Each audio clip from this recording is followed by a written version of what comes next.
اقتربت الساعۃ وانشق القمر،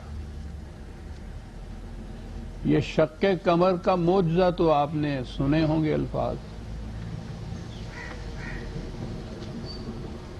ہر واعظ میں، ہر میلاد کی مجلس میں، قرآن کی ہر قدیم تفسیر میں کہ حضور نے انگلی کی اور چاند دو ٹکڑے ہو گیا. بعض باتیں ایسی ہیں جنہیں کہا جاتا ہے کہ متواتر چلی آ رہی ہیں وہ، اور ان کے ہاں تواتر بھی سند ہوتا ہے شریعت میں، دین میں. جن چیزوں کو یہ سند مانتے ہیں نا، ان میں ایک چیز تواتر بھی ہے کہ ایک چیز متواتر چلی آئے تو وہ بھی سند ہو جاتی ہے. تو اس قسم کی چیزیں یہ تواتر میں آ جاتی ہیں. متواتر قوم میں یہ چلی آ رہی ہے. حضور کی انگشت سے چاند کا پھٹنا، اور دلیل لائی جاتی ہے اس سے سات قریب ہوئی اور چاند پھٹ گیا یوں. تو احادیث کی کتابوں میں اس کے متعلق ہے، بخاری اور مسلم تک کے اندر یہ چیز ہے.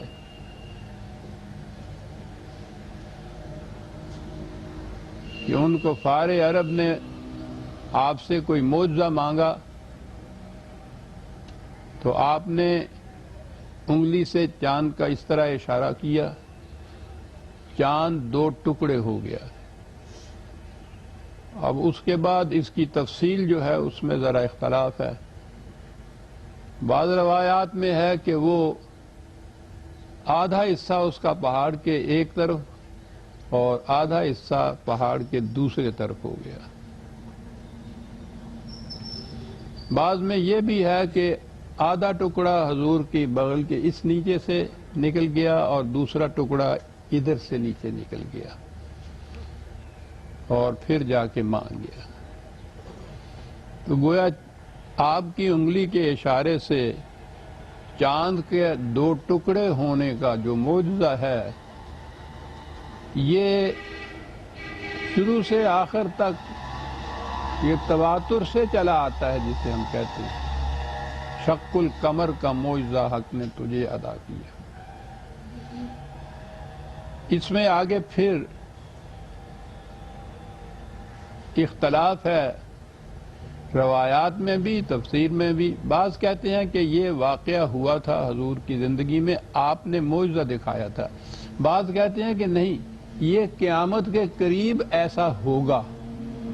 اس کے متعلق پیشین گوئی ہے قرآن کی. تو بہرحال چاند کے دو ٹکڑے ہونے کی جو چیز معجزے کے طور پہ ہے، یہ زیادہ تواتر سے چلی آ رہی ہے کہ یہ حضور کے زمانے میں حضور نے ایسا کیا تھا اور بطور معجزہ کے چاند پھٹ کے دو ٹکڑے ہو گیا تھا. پہلی بات تو یہ لیجئے جو ابتدائی روایت میں اس سے ہے کہ ان لوگوں نے حضور سے معجزہ طلب فرمایا اور آپ نے معجزے کے طور پر یہ دکھایا. اور قرآن میں متعدد مقامات پر ہے کہ یہ اے رسول تجھ سے معجزہ طلب کرتے ہیں، ان سے کہو کہ جس چیز کی میں دعوت دیتا ہوں وہ تو ایمان ہے علی وجہ البصیرت. میں دلائل اور برہان کے طور پر ایک چیز کو پیش کرتا ہوں، اور تم سے بھی یہ کہتا ہوں کہ ہاتھو برہانکم ان کنتم صادقین. جو میں کہتا ہوں اگر تمہیں اس سے اختلاف ہے تو تم بھی دلائل لاؤ، برہان پیش کرو. یہ علم و بصیرت کا معاملہ ہے. اور بار بار قرآن نے ان کا انکار کیا ہے، ان کے اس مطالبے کا، اور کہا یہ ہے کہ مومن تو وہ ہے کہ جو خدا کی آیات کے سامنے بھی آنکھیں بند کر کے اور کان بند کر کے جھکتا نہیں ہے، وہ آیات خداوندی پر آنکھیں کھول کر، کان کھول کر علم و بصیرت کی بنیادوں کے اوپر ایمان لاتا ہے. ایک طرف تو یہ کہ قرآن میں ہر مقام پہ کہا ہے کہ یہ تجھ سے معجزہ مانگتے ہیں، کیونکہ چلی آ رہی ہے یہ بات کہ بڑے بڑے انبیاء کرام جو تھے وہ معجزے دکھایا کرتے تھے، یہ تم سے بھی معجزہ مانگتے ہیں، تو ان سے کہو کہ بابا میں تو علم و بصیرت کی بنیاد پر دلائل و برہان کی روح سے ایک چیز پیش کرتا ہوں، اور معجزہ کے تو معنی یہ ہیں جہاں عقل عاجز آ جائے، یعنی میں جو کچھ پیش کرتا ہوں وہ عقل کی روح سے پیش کرتا ہوں، عقل کی روح سے منوانے کے مطالبہ کرتا ہوں، اور تم ایک ایسی چیز کا مطالبہ کرتے ہو جس کے معنی یہ ہیں کہ عقل وہاں عاجز آ جائے اس کے سمجھنے کے، یہ تو بنیادی طور پہ اس کے اختلاف ہے۔ اس لیے قرآن نے کہا کہ یہ معجزے کی روح سے ایمان لانا تو ایمان ہی نہیں ہو سکتا، یعنی اگر کسی کو اس طرح سے کسی طریق سے بھی اگر کسی کے عقل کو عاجز کر دیا جائے، وہ اس قابل نہ رہے کہ سمجھ سکے، تو اس سے کوئی چیز منوا لی جائے تو یہ تو جبرن منوانے والی بات ہوئی نا، اس نے برضا و رغبت تو نہیں مانا، دل کی رضامندی سے تو نہیں مانا، قلب اور دماغ کے اطمینان سے تو نہیں مانگا، وہ تو آپ نے معوف کر دے، سمجھنے سوچنے کی ان کی صلاحیت معوف کر کے اور ایک چیز منوا لی۔ یہ معوف کرنا کسی طریق سے ہو، وہ ماننا ہی نہیں کہلا سکتا، یہ تو اکراہ ہے، یہ تو زبردستی کسی سے کچھ منوانا ہے۔ پہلے دور کی جو بھی کوئی تفسیر اٹھائیے اس میں سے آج تک،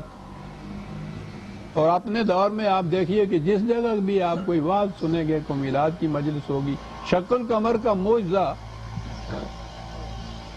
اسے بڑی تفصیل سے بیان کیا جائے گا، جھوم جھوم کر بیان کیا جائے گا سر،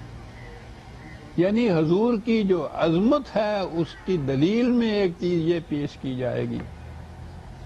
کہ یہ معجزہ دکھایا۔ بہرحال اس سے زیادہ تنقید کی ضرورت نہیں، نظر آتا ہے کہ یہ وضعی روایات ہیں۔ جس زمانے میں یہ روایات وضع کی، عام طور پہ آپ اگر خود پڑھیں یہ جو مجموعے ہیں روایات کے، تو نظر آتا ہے کہ ان لوگوں کی کوئی ذہنی سطح بھی بڑی پست سی تھی، کوئی ذہن میں ان کے چاند کے متعلق ایسا تھا کہ کوئی اتنا بڑا طباق ہے گول سا، کوئی جو ٹکڑے دو ہو سکتا ہے اور آدھا ٹکڑا ادھر آ سکتا ہے آدھا ادھر آ سکتا ہے، چاند کے متعلق کوئی تصور اس قسم کا ان کے ذہن میں ہوگا جب ہی یہ روایت بنی نا، ورنہ اگر انہیں معلوم ہوتا کہ چاند ہے کیا تو وہ چاند کے دو ٹکڑے ہو جانا، آدھا اس طرف آدھا اس طرف، آدھا بغل کے اس طرف نیچے سے، آدھا اس طرح سے، یعنی نظر آتا ہے کہ انہیں یہ بھی نہیں معلوم تھا کہ چاند ہے کیا چیز، یہ ایک کرہ ہے اتنا بڑا عظیم، وہ چونکہ نظر آتا تھا وہ گول سا ایک تھال جنہوں کہتے ہیں پنجابی جی، تو یہ تصور تھا، اسی لیے ذہن میں یہ آیا نا کہ اس کے دو ٹکڑے ہو سکتے ہیں۔ اور پھر آگے یہ بات نہیں دیکھی گئی کہ چاند کوئی مقامی چیز تو تھا نہیں کہ وہیں عرب کے لوگ یا وہ مکے والے ہی اس کو دیکھ سکتے،